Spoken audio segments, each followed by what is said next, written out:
네, 안녕하세요. 네, 저는 서울 오케이내과의 우승민이라고 합니다. 요번 올해 들어서 이제 세 번째 만나 뵙게 되는데요. 매주 첫째 주 수요일 날 이렇게 시청자들과 만나고 있습니다. 이번에 올해 처음에는 이제 이 첫 주에는 대장 질환에 대해서, 그다음 2월 달에는 이제 위 질환에 대해서 좀 얘기를 해 봤는데요. 이번에는 그 위 대장 질환과 함께, 그때 이제 제가 이 강의를 하다 보니까 질문이 되게 많이 들어왔었는데 그 질문을 이제 잘 대답을 못 드렸어요. 이제 강의를 빨리빨리 진행을 해야 되니까. 그러다 보니까 위 대장이 사실은 소화기 질환의 가장 이 중요한 파트인데요. 우리 소화기 질환이란 우리가 먹은 게 이 변으로 나오는 데까지 이제 걸리는 모든 장기를 이제 소화기, 이제 뭐 소화기라고 하는데, 식도가 있고요, 그 사이에. 그리고 위가 있고, 그리고 소장이 있고, 대장이 있습니다. 그리고 이 장기만이 아니라 이 장기가 소화를 할 수 있도록 도와주는 여러 가지 효소가 나오는 장기가 있는데, 우리가 대표적으로 췌장 있죠, 췌장. 췌장이 이제 하는 일이, 이제 소화가 잘 되도록 우리 이제 어떻게 생각하면 양념을 뿌려주는 거예요. 이제 우리가 먹은 것들이 잘 버무려질 수 있도록 양념을 뿌려주는 장기인 췌장, 그리고 그 음식들을 해독해서 피로 보내주는 장기가 있는데 그게 간입니다. 간. 간은 이제 우리가 음식을 먹었잖아요. 거기에 독소도 들어있을 수 있고 우리 몸에 나쁜 것들이 들어있을 수 있고요. 이런 것들을 잘 분해시켜 가지고 독소를 치우고 우리 피로 전달하는 장기가 간입니다. 그리고 또 소화액 중에서 췌장 요소가 있는데, 담도가 있는데, 이 담즙이 지방을 또 잘 분해시킬 수 있도록 도와주는 거예요.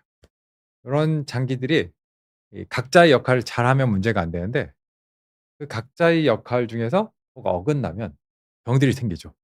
그리고 소화기 장기들은 다 자극을 잘 받아요. 왜냐하면 이제 음식을 먹는데 음식만 들어가는 게 아니라 뭐 잘못해서 삼키는 것들이 있잖아요.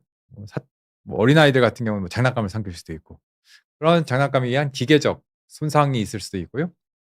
정말 다양해요. 그리고 뭐 오랜 시간에 걸쳐서 자극을 받았을 때 용종이나 암이 생길 수도 있고, 그래서 정말 다양한 질환들이 생길 수 있고, 그렇기 때문에 이 비욘드 애청자들이 다 소화기 질환을 한 번씩 알아봤을 수도 있어요. 그리고 소화기 질환은 갑자기 급성으로, 어제 안 아프다가 갑자기 아팠을 때 생기는 급성 질환, 우리 장염이라든지, 그리고 오랜 시간이 걸쳐서 아픈 병들, 뭐 예를 들어서 궤양성 대장염, 뭐 과민성 대장염, 뭐 그리고 암, 요런 질환들까지 다 있을 수 있는 거예요. 그래서 그런 병들을 이제 앓고 있는 분들이 정말 많을 거라고 생각하고, 이제 우리가 진료실에 들어가면 오랜 시간 동안 이제 얘기하기가 어려운 것들도 있잖아요. 또 물어보기 힘든 것들도 있고.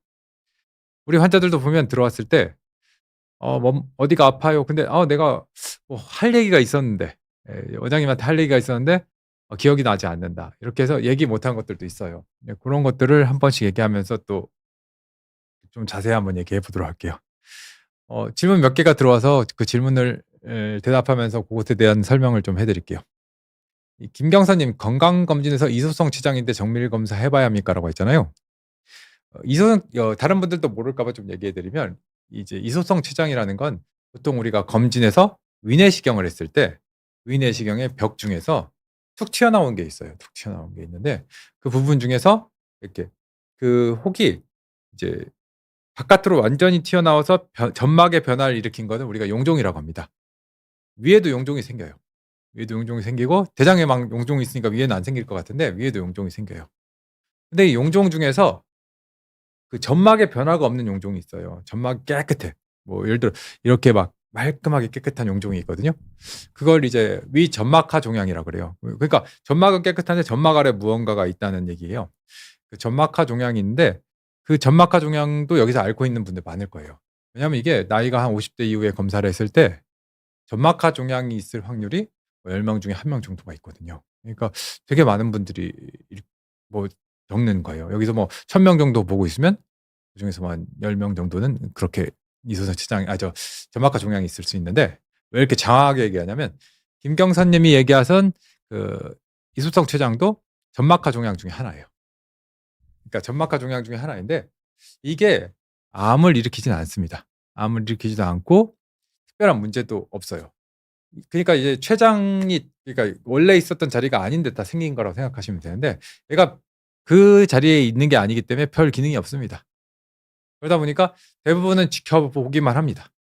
그런데 지켜보는 게 왜 중요하냐? 지켜본다는 건 뭐 다른 뜻이 아니에요. 내시경을 언제 이후에 한번 합시다. 이렇게 하는 거거든요.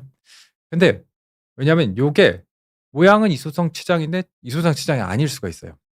대부분 그런 것들은 악성병변인데 뭐 암 같은 거 있잖아요. 악성병변인데 악성병변의 특징은 커집니다. 얘가 커져요. 예를 들어 요만큼 크기가 있어요. 요만큼 크기가 있는데 이게 이소성 췌장이라고 처음 진단했어요. 왜냐하면 우리가 교과서적으로 이런 모양, 예를 들어 어떤 모양이냐면요. 약간 한라산 같은 뭐 화산 모양이에요. 이렇게 뚝 튀어나와서 안에가 움푹 들어간 모양이거든요. 이소성 췌장의 대표적인 모양이 그래요. 근데 그 모양을 봤는데 우리가 이걸 이소성 췌장이라고 진단했어요. 근데 만약에 커지거나 변화가 있을 경우 다른 병변도 있어요. 비슷한 악성 병변들이 있거든요. 그래서 정밀 검사는 필요 없지만 애뉴얼리 그러니까 연마다 한 번씩 아니면은 뭐 처음에는 6개월마다 그다음 연마다 그런 다음에 뭐 2년에 한 번씩 이런 식으로 추적 검사가 필요합니다. 당장은 정밀 검사를 할 필요는 없는 병이라고 생각합니다. 네. 두 번째로 이제 발리 가고파님, 저도 발리 가고 싶습니다. 제가 신혼여행을 발리로 갔는데 그 이후에 와이프한테 한 10년마다 한 번씩은 가자고 했는데 10년이 이미 지났지만 못 가고 있습니다. 네. 저는 34세 여성입니다. 최근 몇 달간 소화불량과 복부 팽만감을 자주 느끼고 있습니다. 이게 또 여기서 또 소화기 질환에 중요한 게 몇 달간이거든요. 이게 몇 주간, 며칠간 이러면 급성 질환입니다. 급성 질환은 금방 갑자기 생긴 거기 때문에 원인만 제거하거나 아니면 원인을 제거하지 않더라도 내가 뭐 이런 간단한 음식을 조심하거나 아니면 약제만으로 좋아질 수 있거든요. 그렇지만 몇 달간 불편했다. 요건 이미 만성 질환일 가능성이 있다거든요. 그리고 소화불량이나 복부 팽만감을 자주 느끼고 있고 특히 이런 특징이 음식에 되게 많은 변화를 겪어요. 뭐 같은 탄수화물이라도 포도맵이 높은 음식은 해롭고 포도맵이 낮은 음식은 괜찮고 이런 식으로 그리고 기름진 음식엔 특히 안 좋아요. 뭐 그리고 커피도 있을 수 있고 아니면 나랑 안 맞는 음식에 되게 불편함을 느낄 수 있거든요. 이럴 경우에는 우리가 과민성 대장 증후군을 의심해야 합니다. 그리고 요런 경우 일단 아무리 34세 젊은 나이지만 내장 내시경을 한번 해 봐야 돼요. 예. 그래서 다른 뭐 염증성 병변, 염증성 장염도 약간 이런 비슷한 증상들이 있거든요. 그래서 몇 달간이기 때문에 한번 검사해 보는 게 좋고요. 물론 나이 들이면 소화 능력도 떨어진다. 맞습니다. 예. 그래서 예전에 우리 소화기내과 교수님이 있었는데요. 그런 말을 진짜 했었어요. "너네 지금 가장 해야 될 게 무엇이냐?" 그러면 "기름진 걸 많이 먹어라. 왜냐 나이 들면 못 먹는다." 그러니까 왜냐하면 이제 췌장이라든지 담낭 이런 장기들이 효소를 충분히 분비해서 뭐 아밀라제, 리파제 이런 효소들을 잘 분비해 줘야만이 우리가 기름진 걸 잘 소화할 수 있는데 그런 것들의 이 분비 능력이 점점 떨어집니다. 특히 한국인들은 췌장의 기능이 약해서 잘 떨어집니다. 그렇기 때문에 나이가 들면 기름진 음식을 잘 못 먹는다. 이건 맞는 말입니다. 그런데 갑자기 몇 달간이잖아요. 짧은 시간에 갑자기 이런 증상들이 생겼다. 그리고 그 기간이 계속 지속되고 있다. 이런 거는 혹시 내가 과민성 대장 증후군이 아닌가? 아니면은 뭐 진짜로 뭔가 염증성 장증후군이라든지 뭐 아니면 다른 병변들이 있는 건 아닌가? 아니면 췌장 기능이 떨어진 게 췌장에 무슨 뭐 문제가 있어요. 췌장에 질환이 있어서 그런 건 아닌가? 이런 것들을 생각해 봐야 돼요. 그러니까 이럴 경우에는 처음 해야 될 일은 검사를 해 보셔야 됩니다. 발리 대신 병원을 가 보셔야 될 것 같습니다. 네, 그리고 세 번째로 조커님이 물어보셨는데요. 정말 소화기 질환 많아요. 소화기 질환의 문제가 또 뭐냐면 사람은 잘 먹어야 행복합니다. 잘 먹는다는 게 맛있고 뭐 비싼 음식을 잘 먹는 게 행복한 걸 수도 있는데 아니라 제 생각은 그게 아니에요. 그냥 음식을 먹었는데 아무 느낌도 없이 잘 소화됐다. 뭐 어떤 음식이든 잘 먹을 수 있다. 이게 제일 행복한 거예요. 예, 그래서 나이가 들면 돈이 많아져서 좋은 음식을 먹을 기회는 많은데 이 행복하게 먹을 기회가 점점 줄어들긴 해요. 네. 그러면 되게 진짜 우리 할머니들이나 어머니들이랑 얘기하다 보면 내가 옛날에 먹었던 걸 못 먹을 때 되게 서글프다고 많이 하거든요. 예, 뭐 그리고 조커님도 그러신 것 같아서 뭐 요즘 속이 안 좋은데 신경성 위염이 자주 도지고 있어요. 암에 걸릴까요? 암에 걸리진 않습니다. 예. 근데 갑자기 소화가 안 되거나 암성 징후가 있어요. 갑자기 워닝 사인이라고 우리 하거든요. 갑자기 소화가 안 되거나 아니면은 까만 변을 보거나 속이 안 좋고 뭐 스트레스도 쌓이는데 갑자기 체중도 같이 빠지거나 요런 것들이 이제 암에 걸리는 징후들이에요.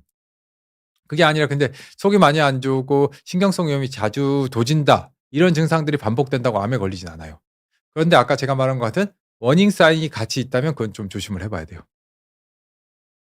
요즘 너무 안 좋아서 누워 있을 정도에 스트레스 받을 때마다 일단 있잖아요. 요것도 증상 조절을 해볼 필요가 있어요. 우리가 위라는 장기가요.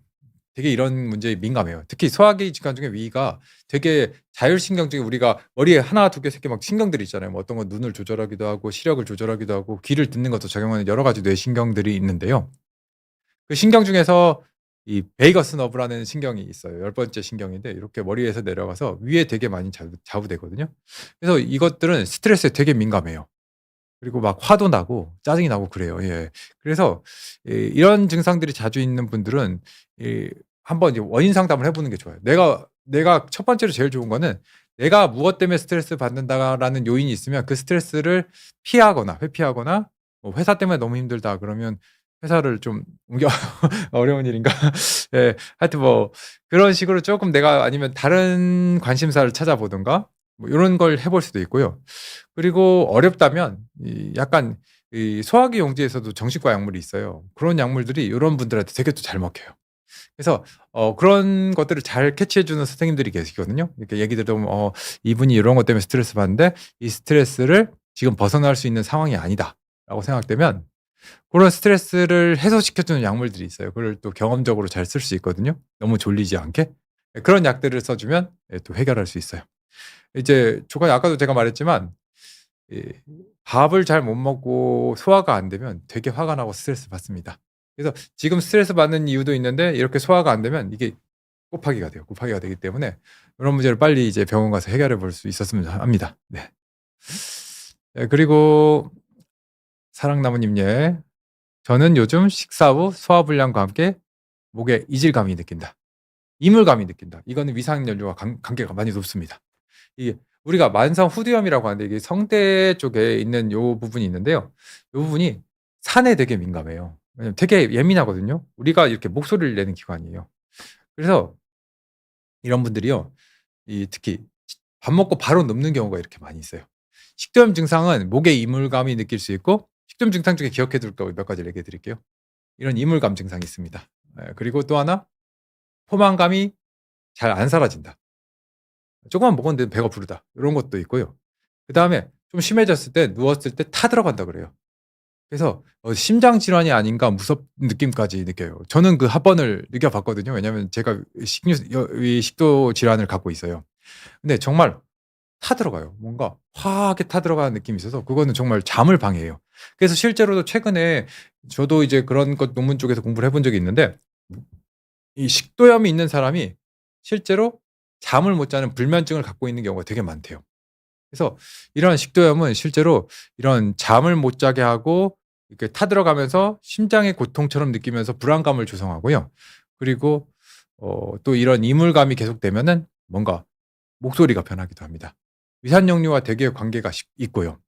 이런 치료를 할 때 중요한 게 생활 습관을 교정하는 게 이 약을 먹는 것만큼 효과가 있습니다. 사랑나무님은 첫 번째 해야 될 일은 먹고 바로 눕지만 않는다예요. 기계적인 역류가 제일 무섭거든요. 이게 위산이 이렇게 차였는데 이게 가득 음식이 차였어요. 그러면 평소보다 위가 늘어나 있으면 이 식도 입구도 늘어나거든요. 그러니까 이제 우리가 먹은 거를 바로 누우면 벌컥벌컥하면서 위산이 같이 넘어가는 거예요.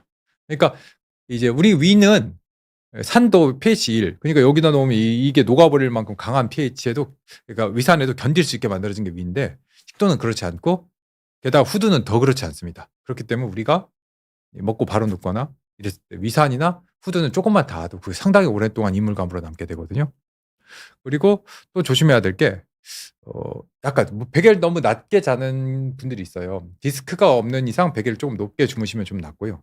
'나는 옆으로만 자야 된다.' 그러면 좌로 옆으로 누워서 자는 게 좋아요. 왼쪽으로 데쿠비투스 요렇게 돌려 가지고 주무시는 쪽이 좋습니다. 예 요렇게 바라볼 수 있고요. 예. 그죠, 그죠. 이게 이쪽이 아니죠. 이쪽으로 이렇게 바라볼 수 있게 자면 됩니다. 요런 방법도 있고요. 또 중요한 게 비만한 분일 경우 비만을 해결하면 요런 증상들이 또 좋아집니다. 왜냐하면 복압을 올리면서 위산을 좀 증가시키거든요. 그런 것도 있고 만약에 담배를 피우거나 그런 분들은 담배를 좀 줄이시면 좋아요. 담배도 식도 역류를 악화시켜요. 그리고 또 하나가 그거 담배 말고 뭐지? 커피. 한 잔 정도는 괜찮은데 심한 커피가 카페인이 위산을 좀 증가시키거든요. 그렇기 때문에 커피를 좀 식후에 마시면 괜찮아요. 그리고 뭐 요런 생활 습관 교정과 함께 병원에 찾아와서 어 위의 산을 억제시켜 주는 약이 있어요. 뭐 PPI라든지 H 블로커라든지 레바마피라피드라든지 요런 약들이 있는데 요런 약들을 생활 습관 교정과 함께 같이 한다면 훨씬 효과가 좋겠죠. 네. 그렇게 하면 좀 제거할 수 있어요. 치료하는데 좀 시간이 걸리기 때문에 쪼끔 천천히 시간을 두고 치료하는 게 좋고요. 또한 병원을 자주 옮기는 것보다 한 병원을 믿고 다니는 게 좋아요. 그래야 이제 식도염 약을 처음 써 보고 안 좋으면 바꿔 갈 수 있거든요. 근데 어느 병원에 가든 병원을 바꾸면 또 새로운 식도염 약을 쓰는 게 아니라 원래 썼던 것부터 다시 쓰기 시작하니까 내가 처음에 들였던 시간을 좀 날리는 경우가 많아요. 네. 그러니까 한 병원을 정해서 치료하시면 됩니다. 그리고 다음 질문은 김홍준 님. 예. 소화불량 증상과 함께 위가 자주 부풀어 오르는 느낌이 듭니다. 예. 과거에 위염 진단을 받았는데 위가 부풀어 당연히 관련 있죠. 위는 있잖아요. 이제 원래 주먹만 해요. 주먹만 한데 음식을 먹으면 이렇게 늘어나요. 늘어나서 그걸 줄어들면서 이렇게 부벼 주는 거예요. 음식을 부벼 줘서 이렇게 빨리 배출할 수 있게 해 주거든요. 근데 이게 부풀어 오르는 느낌이 있잖아요. 부풀어 오르는 느낌이 있는데 이게, 이게 어느 순간 이게 잘 안 돼. 그러면 위가 늘어난 다음에 이대로 늘어난 상태로 있는 거예요. 그러니까 블로팅이라고 그러거든요. 배가 이렇게 빵빵해. 실제로 이러면 좀 심한 사람이 이렇게 튀어나오게 돼요. 이렇게. 그리고 만성 위축성 위염이 발전하면 또 그렇게 돼요. 잘 줄어들지가 않으니까. 이런 느낌이 있고 그럴 경우에 이제 한번 위내시경에서 혹시라도 뭐 위축성 위염이 얼마나 심해졌는지 아니면 장상표 화생으로 발전하지 않았는지 이런 것도 한번 생각해 봐야 되는데요. 위는 계속 상처를 자기가 받으면 이 상처 그러니까 뭐 음식을 막 과하게 먹거나 과식을 하거나 술을 많이 먹거나 아니면 스트레스를 많이 받거나 요런 분들은요. 이 위는 이제 그 스트레스나 이런 위산이라든지 요런 자극에 못 견디다 못해 자기의 상피를 위의 상피를 장의 상피로 바꿉니다. 대장의 상피 같은 걸로 바꿔 버려요. 왜냐하면 대장의 상피 같은 상피가 좀 더 자극에 자기를 보호해 줄 수 있대요. 자기를 보호해 줄 수 있는 장점이 있는데 얘는 위의 상피처럼 소화 효소를 분비하지 못하고 위산에 대해서 막 강력하게 방어 효과가 있지 않아요. 그러다 보니까 얘가 소화 불량을 잘 일으켜요. 또한 또 이렇게 장상피로 변하잖아요. 장의 용종이 잘 생기는 거 아시죠? 위도 장상피로 바뀌면 용종이 잘 생기고 그런 것에 의해서 위암으로도 잘 가거든요.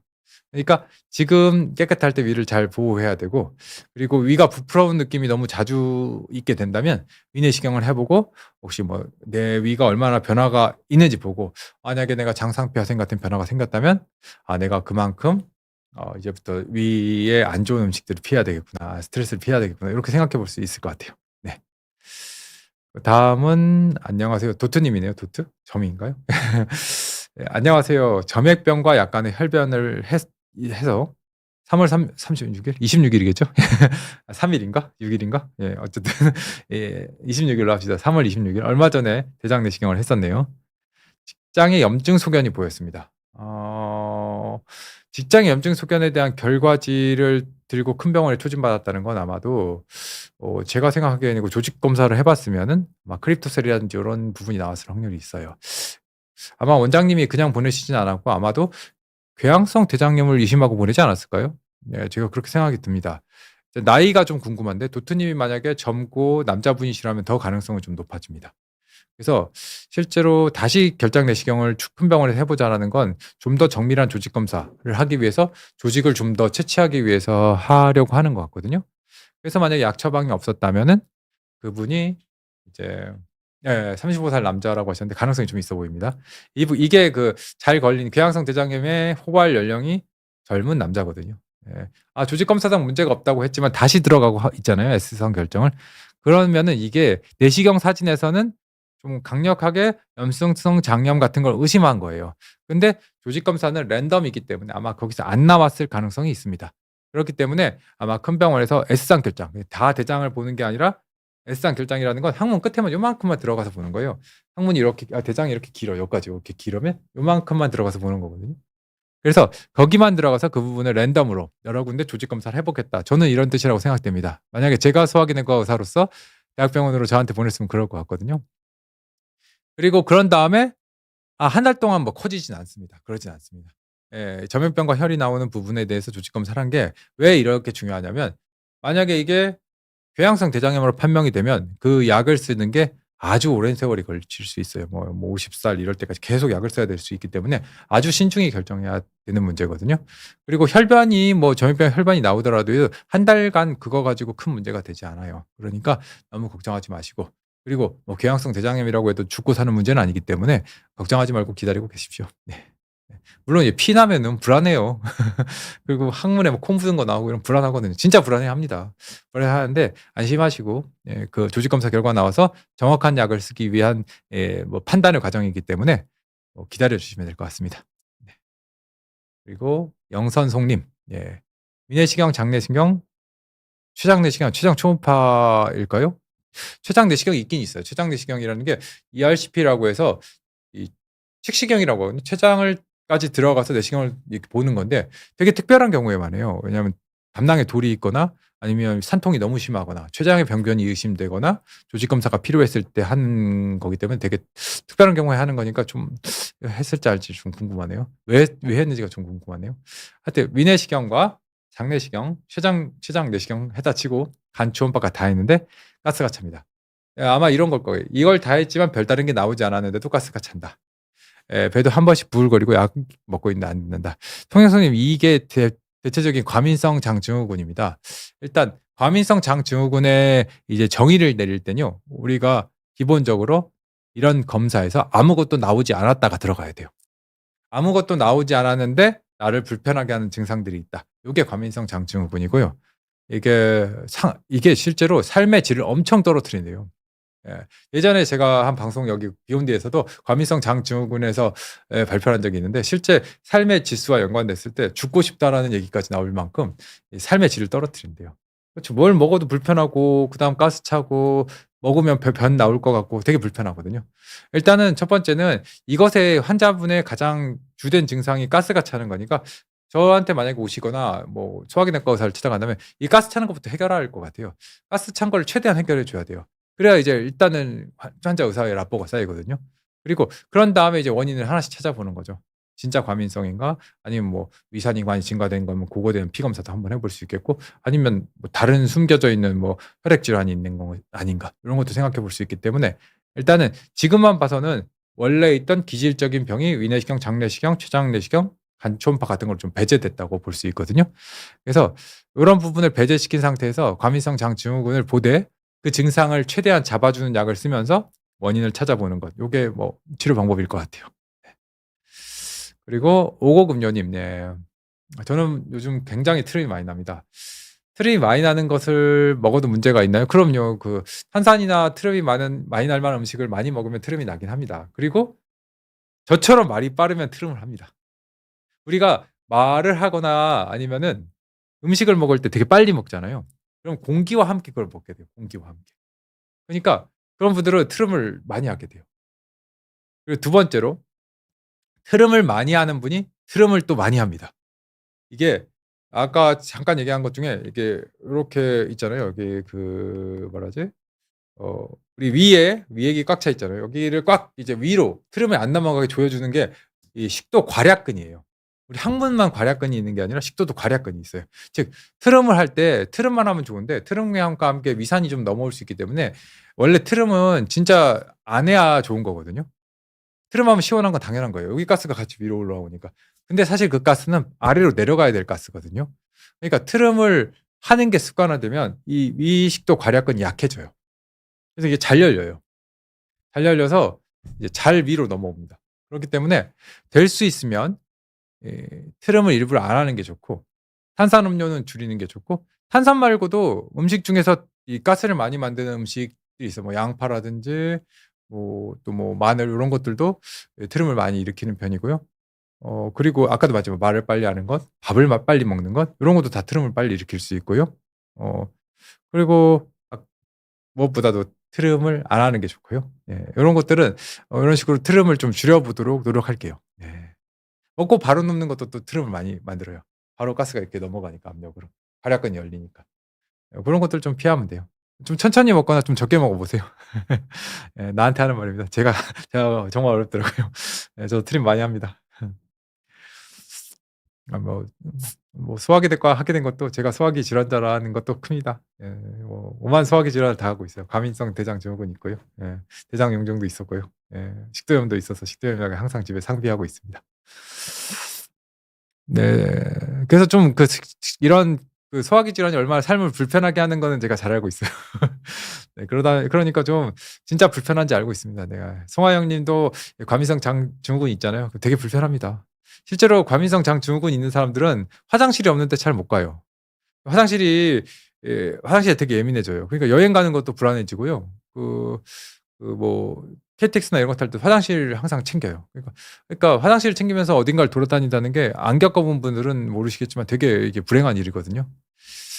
스트레스를 받으면 특히 심해지는데 최근에 또 약이 좋은 게 나오고 있어요. 라모세트론 같은 약도 이제 곧 다시 이제 한참 없어졌다 나온다고 했고요. 긴장을 풀어주는 여러 가지 약들도 좀 도움이 돼요. 그래서 과민성 증후군이 있을 때는 저 같은 경우는 정신과 약을 좀 강하게 씁니다. "내가 무슨 정신적인 질환이 있는 분도 아닌데요."라고 송하연 님이 저한테 말할 수 있는데요. 그런 약들을 잘 섞어서 쓰면 실제로도 되게 삶의 질이 좋아져요. 뭐 예를 들어서 뭐 여러 가지 약들이 있거든요. 뭐 알프람이라든지 뭐 데파스란 요런 약들이 있는데 그 약들과 같이 한번 해서 긴장을 좀 줄여 주고 만약에 뭐 증상들이 있을 거 아니에요. 만약에 '나는 너무 변을 자주 본다.' 그러면 변을 좀 줄여 주는 약도 같이 좀 써 보고 긴장을 많이 하면 긴장을 많이 하는 약 줄여 주는 약과 변을 줄여 주는 약을 같이 쓰고 요런 식으로 쪼금 이제 증상에 맞춘 치료를 하게 돼요. 그리고 그 무엇보다 제가 송하영 님이 얼마나 이제 삶의 질이 떨어질지 알기 때문에 요런 걸 좀 공감해 주는 의사를 만나서 이제 고런 것들 좀 이렇게 커뮤니케이션 하면서 약을 좀 받아 가시면 그런 분들이 많이 해결될 수 있을 거라고 생각합니다. 네. 긴장을 안 할 수는 없어요. 긴장하는 성격이 있어요, 타고난 성격. 병원 가면 혈압 올라가고 면접 보면은 막 못 견뎌하고 그런 성격이 있어요. 그거는 예 예 뭐 특별한 건 아니고 원래 타고나는 경우가 많고요. 그리고 사실은 이렇게 긴장할 상황을 최대한 줄이는 게 낫고 긴장할 상황이 생길 때가 있잖아요. 그러니까 '나는 오늘 면접을 보러 간다.' 이럴 때 맞춰서 그런 아까 말한 긴장을 낮춰주는 약들을 먹거나 아니면은 배가 나는 그럴 때 너무 불편하다 그러면 사전에 그런 약들을 먹고 가는 것도 긴장할 상황을 좀 예측할 수 있잖아요, 우리는. 그런 것들을 준비하는 것도 도움이 될 것 같습니다. 어 샤르 샤트로님 식도암 환자가 왜 이렇게 많은 건가요? 뭐 여러 가지 원인이 있어요, 사실. 왜냐하면 이제 위내시경을 너무 많이 하잖아요. 우리가 딱 2 년마다 딱딱 하는 나라가 전 세계에 별로 없어요. 그러니까 그만큼 발견이 잘 되는 게 뭐 첫 번째 원인입니다. 아이러니하죠. 그러니까 검사를 많이 하면 병도 잘 나옵니다. 예. 대신 이제 식도암 환자 중에서도 말기 식도암은 거의 가능성이 없어요. 식도는 벽이 얇아서 빨리 내장으로 침투하거든요. 근데 이제 식도암 환자가 빨리 발견되면 잘 해결될 수 있는 그런 것들도 있고요. 예전에 비해서 식도염이 증가돼서 식도염에 의해서 발생하는 뭐 그런 식도암도 생긴 것도 있고요. 예전에는 새맘이 거의 없었거든요. 우리가 평편암이 거의 대부분이었는데 식도암이 요즘에는 새맘도 좀 생기기도 해요. 그리고 여러 가지 예전에 과거보다 요즘 자극적인 상황들이 많잖아요. 예를 들어 담배 흡연도 있지만 뭐 여러 미세먼지라든지 이런 것들 다 이제 이런 것들이 호흡기 질환만을 일으키는 게 아니라 식도 질환도 일으킵니다. 식도에 자극을 그만큼 주니까요. 그런 환경적인 요인도 역시나 식도암을 증가시키는 원인입니다. 그러니까 1번 진단이 많다. 2번 자극도 많다. 네. 좀 이해되시나요? 독거노인 님 "요 근래 속이 너무 좋지 않으면서 가슴이 답답하다. 소화도 너무 안 돼." 아 정신과를 가 보라고 하지 않고 정신과 약을 씁니다. 정신과 약을 써야지 좋아지는 경우가 있어요. 근데 무조건 정신과 약을 쓰라는 건 아니고 의사가 그런 생각을 했을 수도 있어. '아 이분이 마음의 문제가 이런 부분에 많이 관여되지 않았을까.'라고 생각했기 때문도 있고 당연히 소화기 용제를 쓰면서 같이 써야 될 거예요. 같이 써야 되고 그리고 제일 중요한 건 계속 아까부터 말하지만 나를 정신적으로 힘들게 하는 원인이 무언가 요거를 찾아서 그것을 회피하거나 그런 상황에 대해서 극복해 나가는 게 제일 좋아요. 극복하기 어렵다면 회피가 좋고 그런 식으로 내 부분을 같이 해결해야 돼요. 정신과 약을 먹더라도 내가 힘든 상황이 계속 닥친다면 해결을 못 하게 되잖아요. 그러니까 그런 부분에 대해서 생각을 한번 해 보시는 것도 좋을 것 같습니다. 해피슬라임 밥 먹고 최소 몇 시간 이상 누워야 되나요? 보통 1 시간 이상은 해 주시면 좋은데 1 시간 되게 어렵더라고요. 제가 식도염 환자이기 때문에 1 시간 앉아 있으려고 하는데 1 시간이 어려우면 원래는 2 시간 이상이라고 하는데 1 시간 정도만이라도 앉아 있어 주시면 좋습니다. 원래 위에 이제 위가 이렇게 내려가면 엔트럼이라고 해서 위 아래 부분에 고여 있게 되거든요. 위 식도는 금방 지나가요. 뭐 한 먹고 바로바로 지나가거든요. 그럼 엔트럼에 있는 동안까지라고 합니다. 근데 보통 그럼 한 2 시간 이상인데 뭐 1 시간 정도만이라도 앉아 있으면 훨씬 낫습니다. 네. 왜냐 그만큼 음식이 줄어들어 있을 거 아니에요. 아래로 이제 엔트럼에서 또 이제 뭐 아래로 내려가니까 그만큼으로 해도 처음보다 훨씬 낫습니다. 네. 오영도 님 "원장님 위점막 종양의 치료법이 궁금합니다." 예, 첫 번째로 위점막 종양은 대부분은 치료하지 않습니다. 그 서울대 김상균 교수님이 뭐 좋은 논문을 하나 낸 게 있는데 대충 한 2 센티 정도까지는 실제로 암이 되는 경우가 거의 없다고 하더라고요. 예, 그 논문이 우리나라 사람들 배경으로 실제 나왔어요. 근데 그걸 봐도 그러니까 대부분이 근데 우리가 그 위점막하 종양은 2 센티 안에 들어가요, 거의. 그러니까 그 10명 중에 1 명이 있을 만큼 흔한 병인데 그중에서 9 명은 실제로 평생 이거 가지고 문제가 될 일이 없어요. 그러니까 위점막하 종양이라는 거는 위에 점막 아래에 있잖아요. 그러니까 얘가 뭔지 모른다는 거예요. 그냥 지방 덩어리일 수도 있고요. 아니면은 뭐 그런 이물질 덩어리 뭐 콜라겐 같은 거 더러운 덩어리일 수도 있고 진짜 악성일 수도 있어요. 얘가 몰라. 근데 악성이면 좀 커집니다. 아니면 그 점막의 병변에 변화를 일으켜요. 그러니까 고런 걸로 우리가 추적 관찰하는 기준을 잡게 되고 만약에 이거를 '떼야 된다.' 이렇게 생각하면 최근에는 그 부분만 있잖아요. 그 부분만 이렇게 내시경적으로 도려내는 치료가 있긴 있어요. 근데 그 치료도 그게 성공 확률이 높아요 아직까지는. 그래서 아직까지는 뭐 그렇게 안 하는 분위기고 실제로 제일 많이 치료하는 거는 그 부분에 대한 쐐기 점막 쐐기로 이렇게 도려내는 수술이고요. 그리고 만약에 이게 악성일 경우에는 뭐 위암과 동일시하게 뭐 림프절까지 도려내는 경우도 있고 위에 전절제나 반절제를 할 수 있습니다. 그래서 9 명에 해당되시면 생각 안 하셔도 됩니다. 오영도 님은 대부분 9 명에 해당되실 겁니다. 예. 파달 반달?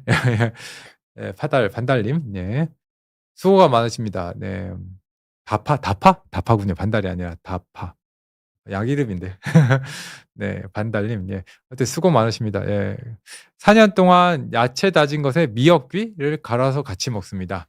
위가 안 좋아서 끈적이는 알긴산 때문에 도움이 너무 끈적이는 알긴산 위가 무기력해지진 않습니다. 네. 뮤신이나 알긴산을 오래 먹는다고 위가 무기력해지진 않습니다. 위는 근육 덩어리거든요. 근육 덩어리 밖에가 근육이에요, 근육이고 근육에 따라 움직이는 거지 알긴산이나 뮤신을 장기 섭취한다고 해서 뭐 무기력해지진 않습니다. 네. 그리고 상부 괄약근의 근육이 약해진 것 같다. 이 상부 괄약근의 근육이 약해진 것 같은데 과식을 안 해도 밥은 먹고 복압을 약간 올리기도 해요. 그래서 복압 올리는 행동을 하면 이게 대부분 헬스하는 사람들이 그래요. 복압 올리는 자세를 하거든요. 그러면 위산이 많이 올라오고 실제로 헬스하는 분들을 가서 보면은 대부분 식도염을 달고 삽니다. 네. 식도관을 조이는 수술을 할 수 있는 식도괄약근을 조이는 수술이 있긴 한데 이거 진짜 심할 경우 하는 거예요. 식도괄약근 내시경적으로도 좀 줄일 수 있어요. 괄약근을 조절할 수 있긴 한데 최대한 이제 식이 조절이라든지 이런 걸 한번 해 보고 하는 경우가 많습니다. 횡격막 호흡 같은 운동보다는 아까 제가 말한 기본적인 생활 습관을 고치는 쪽이 낫습니다. 비만할 경우 비만을 줄이고 그다음 뭐 먹고 바로 눕지 않는 거 요런 습관들에서 그리고 위산을 좀 이렇게 일으키는 음식들이 있어요. 그 뭐 아까 말한 마늘 같은 게 대표적인 음식이죠. 네 고런 것들을 좀 피하는 게 더 도움이 될 것 같습니다. 굿 아자아자 님. 네. 위통이 심하면, 위통이 심하면 우한과 메스꺼움이 있는데 예 위가 아프면 우한과 메스꺼움은 있을 수밖에 없어요. 그러니까 위는 이제 잘 우리 음식을 버무리고 아래로 이제 배출하는 기관이에요. 예 근데 여기서 오한이 있는데 열이 진짜 동반된다면 다른 걸 생각해 봐야 돼요. 어 위의 통증하고 이 가장 오한하고 메스꺼움이 있는 통증 중에 헷갈리는 게 하나 있어요. 이게 간 옆에 우리 조그마한 장기 하나가 있는데 그게 쓸개거든요, 쓸개. 쓸개에서 문제가 있거나 그럴 게 대부분 열을 동반하는 메스꺼움과 함께 위통이 생깁니다.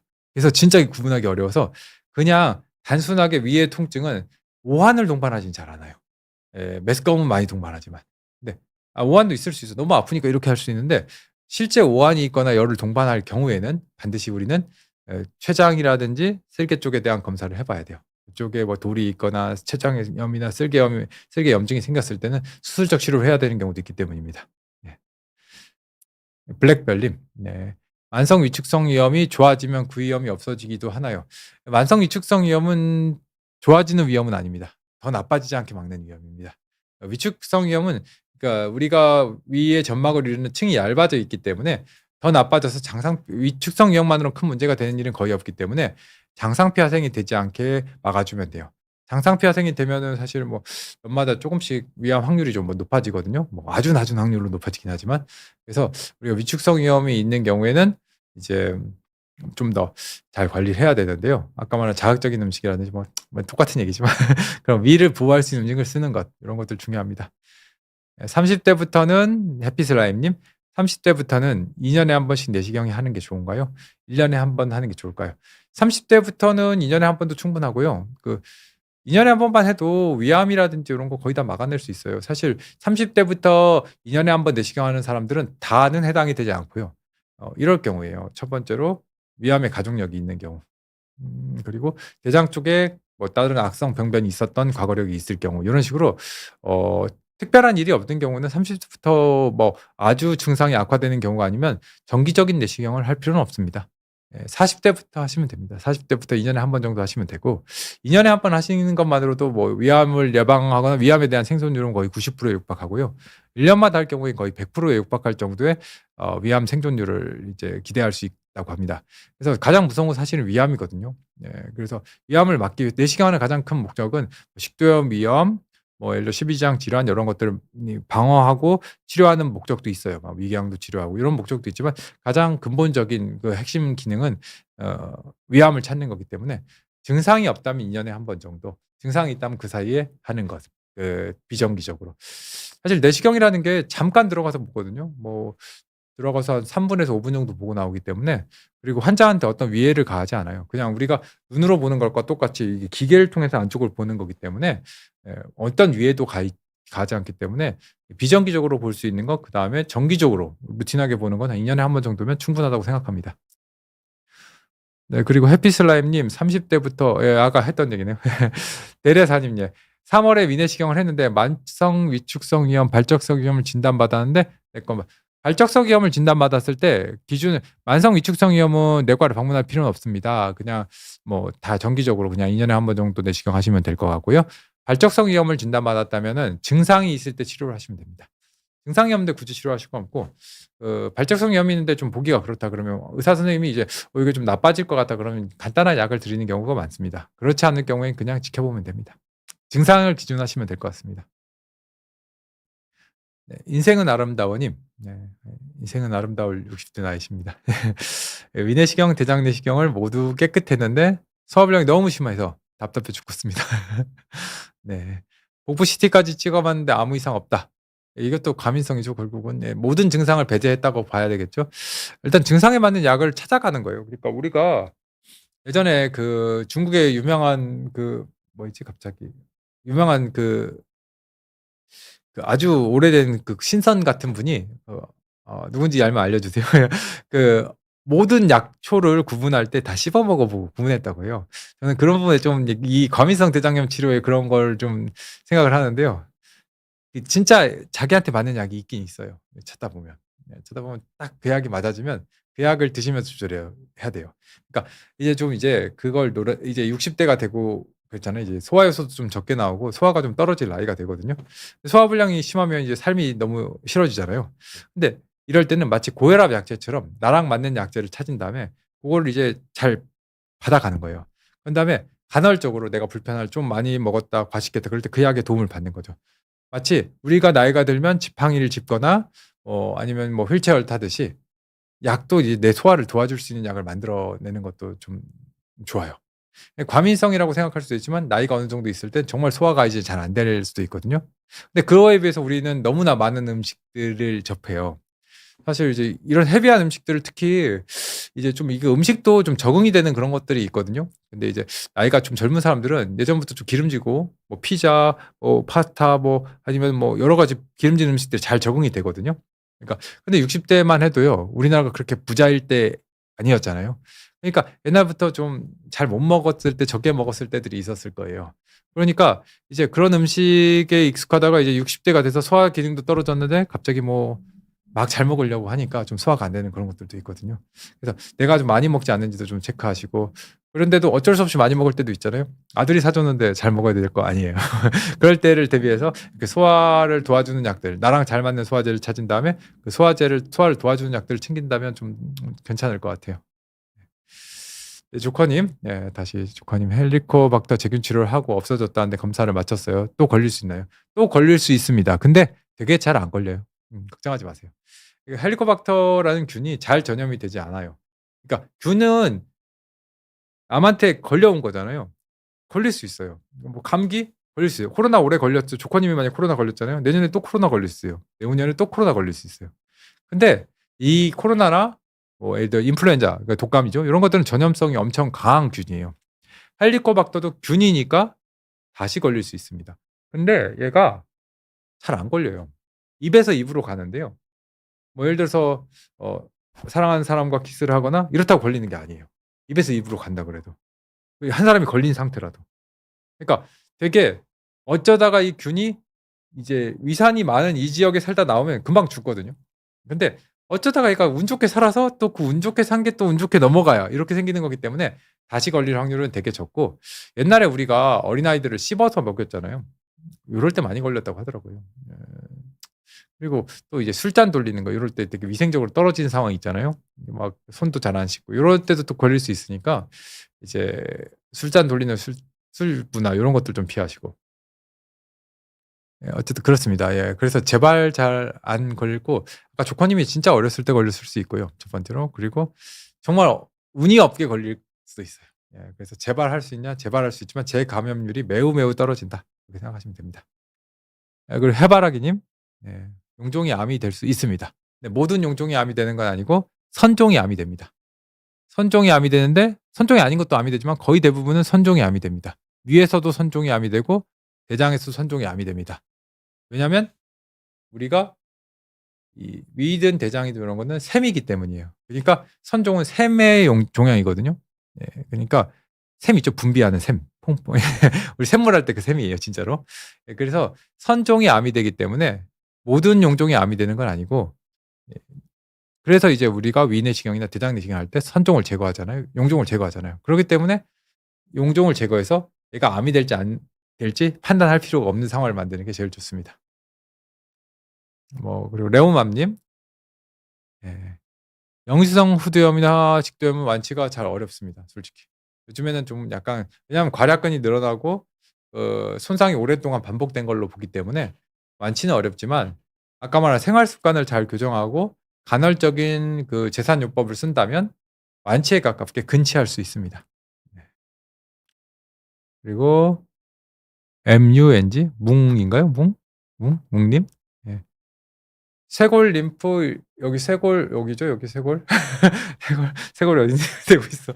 예, 쇄골 림프 1.45 cm 비대로 원인을 찾고 있는데 패드를 제외한 소화기 관련 검진 후 없다면 흡연에 의한 림프 비대도 여기 생길 수 있어요. 그리고 여자분일 경우에는 유방 초음파도 한번 해보세요. 이게 대부분 쇄골 림프절에 관계된 게 첫 번째는 폐거든요. 폐고 흡연에 의한 게 당연히 관계될 수 있고 그렇지만 모든 것 다 상관이 있기 때문에 뭐 유방도 해보고 폐도 CT 정확히 찍어보고 할 수 있는데 단순 쇄골 림프 비대고 펫까지 찍었고 만약에 CT도 다 찍어봤겠죠. 펫 찍기 전에 아마 CT를 다 찍어봤을 거예요. 그렇게 해서 다 찍어봤다면 경과를 보는 것도 괜찮고 혹시 쇄골 림프절에 대한 바이옵시는 해보셨나요? 아마 조직 검사를 그래도 이상하다면 조직 검사를 해봤을 텐데 조직 검사를 해봐서 괜찮았다면 좀 안심하도 될 겁니다. 뭐 만약에 쇄골 림프절에 이상 비대가 있고 쇄골 림프절은 어쨌든 뭔가 워닝 사인 중에 하나이기 때문에 다른 검사를 다 해보고 부족하다면 아마 조직 검사를 하거나 아니면은 짧은 기간에 초음파로 추적 관찰을 할 겁니다. 아마 모양이 또 있어요. 그 림프절이 모두 나쁜 건 아니고 림프절 모양이 1.45면 그렇게 큰 건 아니에요. 두 번째로 림프절 모양이 이렇게 타원형이거나 그리고 림프절이 하일룸이라고 해서 이렇게 있고 이렇게 들어가는 부분이 있거든요. 하일룸 모양이 잘 갖춰져 있다면 뭐 그렇게 걱정하지 않으셔도 돼요. 그러니까 림프절의 모양도 되게 그 위치도 정말 중요하거든요. 예, 위치를 무시하는 건 아닌데 림프절 모양도 정말 중요합니다. 그래서 그런 것을 다 판단해서 아마도 팔로우업을 하고 있지 않을까 싶습니다. 네. 그다음 레오맘님 대장 내시경 주기는 몇 년 주기가 적당한가요? 요거 제가 저번에 방송을 했어요. 우승민 대장 내시경을 쳐보시면 요거 잘 나올 거예요. 예, 제가 주기에 대해서 한번 했는데 하여튼 쉽게 생각하시면 돼요. 대장의 영종 개수, 나이, 가족력, 그다음에 선종인지 아니었는지, 그리고 선종이 몇 개였는지 이런 거에 따라 달라요. 요 해당 사항이 없다면 5년 정도 보시면 됩니다. 예, 부에나팍님, 부에나팍, 부에나팍. 화가 났나? 제주도 사투리로 부에나. 그럼 화났다는 뜻인데. 에, 안녕하십니까. 저는 73세 남자입니다. 속은 너무 메스껍고 머리도 아프고 어지럽고 그래서 많은 검사. 메스꺼움 속 아프면은 머리도 아플 수 있어. 아까 봤지만 뇌신경이 연결돼 있다고 그랬잖아요. 예, 많은 검사 좀 도와주시면 일단 저희 병원이라도 와보십시오. 제가 도와드릴 상황인지 한번 판단해 보겠습니다. 네. 그리고 그냥 말하는 게 아니라 봐야 될 것 같아요. 이렇게 말하니까. 슈블루님, 어머님께서 평상시에 속이 늘 안 좋으시고 소화도 안 되고 구토도 하시고 맛이 없어 살이 빠졌대. 살이 빠졌으면 이게 안 좋은 건데 이게 살이 빠진 경우는 좀 그래도 더 조심해야 돼.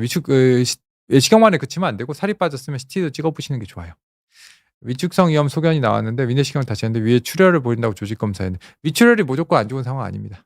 위는 출혈이 충분히 할 수 있는 상황이고요. 조직 검사는 조금만 이상하면 해요. 그냥 위가 조금만 빨개져도 합니다. 그러니까 뭐 그렇게 그 조직 검사를 했다에 큰 의미를 갖지 마십시오. 네. 알겠죠? 출혈성 위염이 안 좋은 케이스는 아니에요.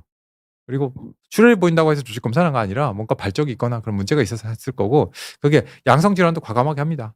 조직 검사 애매했을 때 2년 후에 볼 것 같고 놓치면 안 되거든요. 그래서 그냥 과감하게 뗍니다. 걱정하지 마십시오. 네, 근데 어째 살 빠질 때는 어머니잖아요. 나이가 많은 분이 갑자기 살이 빠질 때는 잘 검사해 보는 게 좋아요. 네, 워닝 사인 중에 하나입니다. 네, 엔젤님 안녕하세요. 식전 30분에 복용하는 약은 음식과 섞이지 말라고 30분 전에 아니요 그건 아니고 이게 30분 전에 복용하고 30분 후에 복용하는 이런 것들은 약이 흡수되는 것들의 여러 과정이 있는데 약이 산의 영향을 많이 받아요. 어떤 약은 위산이 많은 상태, 식전이라는 건 위산이 위에 분비물이 위산이 많다는 거거든요. 위산이 많을 때 이 약의 소화 흡수율이 높은 약이라는 뜻이고요. 식후에 먹으라는 약은 이게 이 위산이 적은 상태, 음식을 먹고 위산이 낮아지잖아요. 그럴 때 흡수가 잘 되는 약이라는 얘기예요. 네, 그러니까 약 복용 습관이 그렇게 갖춰져야 돼요. 예를 들어 공복에 먹는 약도 공복에 흡수율이 좋은 약이 대표적인 건 갑상선 약 같은 거 있잖아요. 그러면 아침에 먹어야 돼요. 위산이 많을 때 먹어야 위산 제거가 잘 되는 제산제, PPI 같은 약들은 오전에 먹잖아요. 그런 식으로 약이 다 용법이 괜히 그런 게 아니라 최대 흡수와 효과를 주기 위해서가 그 약의 복용에 관여합니다. 제산제 오래 먹으면 변비 생긴다는데 변비 안 먹으면서 제산제를 먹기도 하죠. 근데 웃긴 거 아세요? 변비약 중에 마그밀이라는 약이 있는데 그것도 제산제예요. 그래서 다 해당되는 건 아닙니다. 네. 약마다 다 다른 효용이 있어요. 네. 그리고 최앨리스님, 위와 12장 사이에 위하고 12장 사이에 용종 같은 혹이 있다고 해서 내시경과 초음파를 했는데 눌러보시고 괜찮다고. 아마도 이미 초음파를 하고 내시경을 했다는 건 그 혹의 성상을 확인했다는 뜻이거든요. 그래서 좀 안심한다는 것 같아요. 그러니까 일단 눌렀을 때 폭폭 들어가면 괜찮아요. 근데 눌렀을 때 굴러가면 좀 이상한가? 그다음 크기를 봐야지 이렇게 생각하기 때문에 눌러보고 이제 잘 눌러져서 아마도 지방종 이렇게 생각하신 것 같습니다. 눌렀는데 잘 들어가고 있으면 얘가 그냥 별일 없습니다. 조커님, 선생님 헬스할 때 무게를 치면 복압을 유지해야 하는데 맨몸으로 복압을 잡는 것과 벨트로 복압을 잡는 것은 차이가 있나요?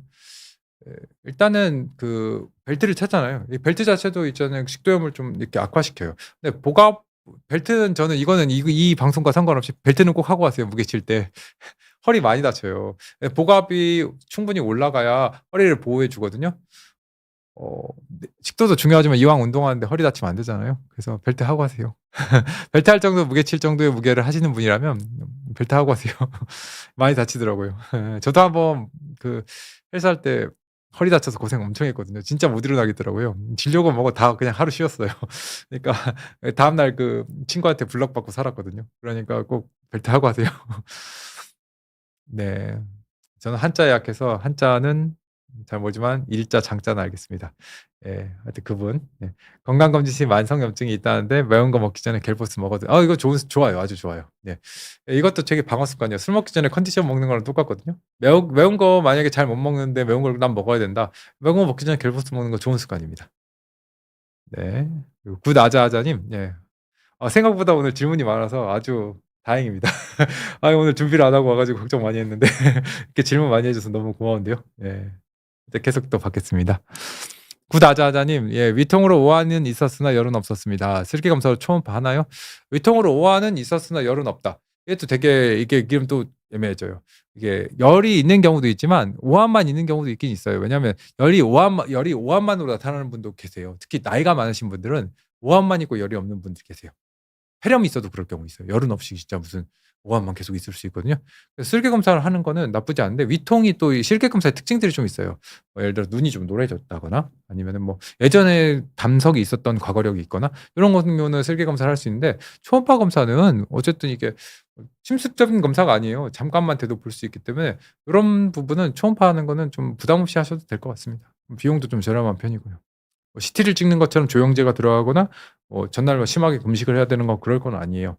원래 쓸개 검사는 뭐 금식해야 잘 보이거든요. 물만 먹어도 쓸개는 줄어드니까요. 근데 급성기 때는요 또 특징이 쓸개를 보잖아요. 쓸개가 안 줄어들어요. 벽도 이만큼 보이고. 그런 특징들이 있기 때문에 급성기에는 충분히 검사로서 아주 효용성이 높습니다. 초롱님 안녕하세요. 69세 여성인데 위내시경 위선종이 나왔어요. 수술해야 합니다. 정해 드릴게요. 위선종일 경우에는 거의 암이 된다 보시면 돼요. 그래서 위 대장 선종은 다 떼지만 지켜본다면 지켜볼 수 있어요. 위선종은 지켜보면 안 됩니다. 수술해야 되고. 근데 위선종일 때는 아까 말하시고 수술이라고 하긴 좀 애매하고요. 시술이라고 하는 게 더 나을 것 같네요. 그게 초롱님이 좀 정신 건강에도 좋고요. 그러니까 ESD라는 시술을 하는데요. 그냥만 요게 위 선종만이면 점막 박리 이게 위 용종 제거술이라고 해서 위만 이렇게 딱 파란 물을 집어넣고 뚝 자르는 그런 건 안 되고 이 주위까지 요렇게 도려내는 시술을 하거든요. 점막하 박리술도 내시경으로 하기 때문에 온몸에 밖에 상처를 남기지 않고 뭐 한 입원 기간은 2 에서 3일 정도 보통 잡으시면 되고요. 그리고 첫날 내시경하고 다음날 내시경에서 상처가 줄어든지 확인할 수도 있고 아닐 수도 있습니다. 그렇게 해서 해결할 수 있기 때문에 저는 위내시경에서 위선종이 나왔을 경우에는 암이 될 확률이 매우 높거든요. 그러니까 요거는 제거해야 합니다. 그리고 파사님 "췌장이 제 역할을 못해도 소화불량이 오지 않나요 선생님?" 췌장이 제 역할을 못하면 당연히 소화불량이 옵니다. 췌장은 여러 가지 효소를 아까 제가 위장관에 대해서 처음 얘기할 때 그런 얘기를 했잖아요. 소화에 관계되는데 소화를 기계적으로 위처럼 아까 뭐 위가 잘 움직이지 못하면 위가 빵빵해진다고 했잖아요. 그러니까 이렇게 원래 위가 주물주물 해 주는 그런 기관도 있고 이빨처럼 우리가 소화를 더 잘 될 수 있도록 부셔 버리는 기관도 있고요. 또한 췌장처럼 우리가 잘 분해될 수 있는 액체를 내주는 기관이 있는데 특히 췌장이 여러 가지 기능 중에서 리파아제, 아밀라아제 요런 것들을 내면서 탄수화물과 어 지방과 요런 것들을 잘 분해시키는 단백질도 잘 분해시키는 요런 것들을 하기 때문에 췌장에 문제가 있으면은 당연히 소화불량이 올 수밖에 없고 음식이 상당히 제한적으로 줄어들게 됩니다. 네. 그러다가 췌장에 더 문제가 생기면 당뇨병도 올 수 있고요. 췌장이 또 내분비 기관이기도 하거든요. 췌장이 정말 역할을 많이 해요. 네. 우리가 췌장암 이렇게만 알고 있는데 췌장은 실제로는 기능을 많이 하고 있는 장기입니다. 그리고 오늘 질문이 생각보다 많이 나와서 진짜 깜짝깜짝 놀랐습니다. 이렇게 많이 나올 줄 몰랐는데 예. 펩시노겐의 수치가 낮게 하는 펩시노겐의 수치가 뭐 일단 위산에 관계된 수치거든요. 요것도 이제 소화를 잘 될 수 있는 것들이 있는데 여러 가지들이 있는데 이 펩신의 수치를 억지로 높이는 건 아니고요. 이 소화불량이 이제 일어나지 않았다면 억지로 높일 필요 없고 소화가 잘 안 되거나 그렇다면 소화를 잘 시켜주는 음식 쪽으로 바꿔서 유지하시면 되고 펩신의 수치를 뭐 억지로 올리거나 그러진 않습니다. 보나리님, 이보나인가요? 그러면 이보나님, 예. 위식도 역류에서 후두까지 진행되면 간헐적 재산요법으로 버틸 수 있는 그렇죠. PPI가 이게 요즘 제가 많이 쓰는 방법이에요. 아까 식도염이 잘 좋아지지 않는다고 했잖아요. 근데 평생 식도약을 쓰기가 좀 참 애매해요. 많이 보겠지만 뭐 감염률도 좀 높일 수 있고 뭐 뼈도 좀 약하게 만들고 골다공증도 일으킬 수 있고 뭐 그렇습니다. 근데 PPI를 만큼 효과적인 것도 뭐 요즘 피켓도 나오고 뭐 에이스 블로커도 많이 쓰겠지만 에이스 블로커는 장점이 빨리 작용하지만 이게 좀 짧아요 기간이. 떨어져요 좀. PPI는 정말 좋거든요. 근데 이런 부작용이 있지만 이만한 약이 없기 때문에 쓰게 되고 연속적으로 한 2 달? 2달 써도 됩니다. 네 보나리 님. 제가 책임지고 말해 드릴게요. 2달 정도는 끄떡 없습니다. 2달? 아니 뭐 한 6개월 써도 끄떡 없습니다. 정말 많이 쓰는 거예요. 진짜 간헐적이 아니고 연속적 요법은 진짜 오래 쓰게 됩니다. 진짜 오래 쓰고 진짜 오래 쓰면 저용량 PPI를 씁니다. 우리 고용량 PPI를 치료제 용량으로 쓰고 저용량 PPI를 쓰게 됩니다. 그리고 간헐적으로 이제 증상이 좋아질 때까지 쓰는 게 좋고요. 증상이 좋아진 다음엔 당연히 그다음에도 안 쓰고 있다가 간헐적으로 시작할 때 언제까지 쓰냐면 증상이 없어질 때까지 쓰면 됩니다. 네. 이해되시죠? 사람마다 달라요. 3 일만 써도 없어지는 사람이 있고 자기는 뭐 1년 써야 없어지는 사람이 있고. 그리고 뭐 그냥은 아는 게 아니라 우리가 또 그냥 이제 아까도 말한 골다공증, 폐 질환 요런 것들이 생길 수 있다고 했잖아요. 요런 것들을 우리가 체크합니다. 뭐 6 개월에 한 번씩 "이번에 어머니 오셨는데 뭐 엑스레이 한번 찍어 보고 골밀도 검사 한번 해 봅시다. 아직 뼈가 튼튼하네요. 뭐 그냥 좀 더 써도 되겠습니다." 이런 식으로 정하기 때문에 내과에서는 자기네가 부작용을 정확히 알고 있기 때문에 그 부작용에 대처하는 방법도 잘 알고 있습니다. 그러니까 뭐 본인이 내과를 다닌다면 내과의 조치를 믿어도 됩니다. 그냥 주지는 않습니다. 예. 슈블루님, 예, 어머님께서 살이 많이 빠졌 요거 여기 3 분하고 이제 끝나야 되겠는데요. 질문이 너무 많아서 너무 기쁩니다. 예, 진짜 준비를 안 했는데 그럼에도 불구하고 잘 넘어가는 것 같아서 너무 행복합니다. 예. 슈블루님, 어머님께서 살이 많이 빠지셨는데 복부 CT를 작년 7 월에 찍었는데 이상이 없다고 했다. 아니요. 이거는 살이 빠졌다는 명백한 이유를 갖고 찍은 거잖아요. 이제 거기 이상이 없었다면 팔로우업을 할 필요는 없습니다. 필요할 때 찍으시면 됩니다. 그게 몇 년 후에 될 수도 있어요. 네. 왕구이님, 식도염도 PPI를 먹나요? 식도염의 치료 중에 가장 핵심이 PPI입니다. 정베르베르님, 위에 분비물이 많다고 하는데 그렇죠. 위는 위산도 분비하지만 위산을 막아내는 그 위 점막 보호제도 분비해 줘야 돼요. 그리고 소화가 잘 되도록 우리 단백질 소화에도 작용하잖아요. 펩신, 펩신오게 막 분비되는 게 많습니다. 그죠? 예. 그리고 63세 여성입니다. 위축성 장상피염이라고 요거까지만 질문 받고 오늘 끝내도록 할게요.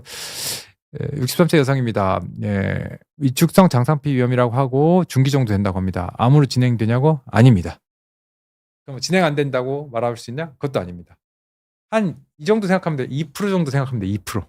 예, 낮은 확률로 진행되기 때문에 주기적인 내시경만으로 암을 예방할 수 있습니다. 장상피화생이라도 1년이나 2년에 한 번씩 내시경만 하는 것으로 생존율의 차이는 아예 없다고 보시면 됩니다. 그러니까 걱정하지 마시고요. 장상피화생은 실제로 되게 흔해요. 되게 흔하고 그게 확률을 올리는 게 제가 정확히 기억이 저번에 강의를 하면 해 놓고도 기억이 잘 안 나는데 0.1%씩이거든요. 1 년마다 증가되는 그게요. 그러니까 뭐 한 20년 해도 뭐 0.2% 이 정도거든요. 그러니까 2% 정도니까 되게 적은 확률을 올려줘요. 어쨌든 2%니까 올리긴 올리는 거고 장상피화생에서 선종이 발생하는 일은 왕왕 있거든요. 그래서 장상피화생은 또 그렇게 막 바로 암으로 진행되는 뭐 그러니까 우리가 코에시브 칼시노마 이런 건 아니고 대부분 아데노칼시노마로 진행하고 대부분이 웰 디퍼런시에이트이기 때문에 그러니까 우리 생각하기에 나쁜 암으로 진행되지 않는다고 생각하시면 돼요. 쉽게 말하면. 그러니까 그리고 아까도 2% 정도잖아요.